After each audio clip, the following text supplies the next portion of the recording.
Hi, it's Dr. Artis from Health on Earth Chiropractic and Rehab. And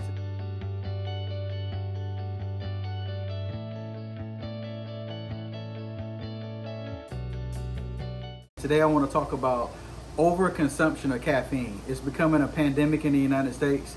People are just needing an extra kick because they're simply not getting enough sleep. If you look at some of the research studies over the years, people are getting less sleep every year. They're getting less sleep. It started out back in the 60s and 70s. Even earlier, people were getting 8, 9 hours, sometimes 10 hours of sleep a night.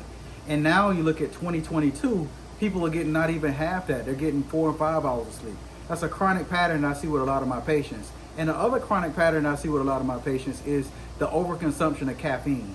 Which is not contributing to them getting more sleep, it's contributing to them getting lack of sleep.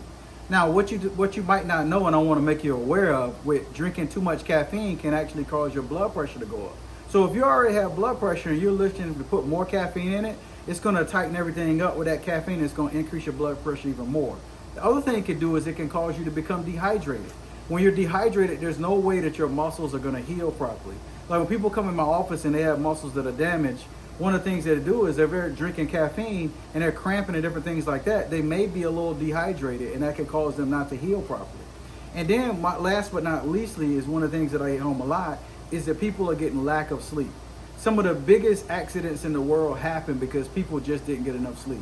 You're looking at the Valdez oil spill. You're looking at people having accidents and they're falling asleep behind the road. You know what? Caffeine is not helping with that. If you notice that you're craving caffeine just to function through the day, where you might need a cup of coffee in the morning, a cup of coffee in the afternoon, you're doing way too much. My best suggestion is to cut that caffeine out for at least 30 days, get your body back on track. And then one of the substitutes you could do if you have to have that coffee is try decaffeinated. Even with tea, sometimes people don't think about that. Black tea, English Earl tea.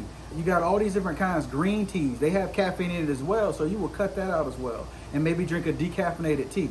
The other things you got is soft drinks, energy drinks. You got different kinds of pre-workout formulas that people are taking to get that boost and get the extra workout. It's not really going to make that much difference. If you're tired, you're just tired. You need to get more rest. Let me just say this and I end on this note. There's no substitute for water. And one of the things that happens is you see people drinking more caffeinated drinks and less water. You have to make sure that you're drinking the right amount of water.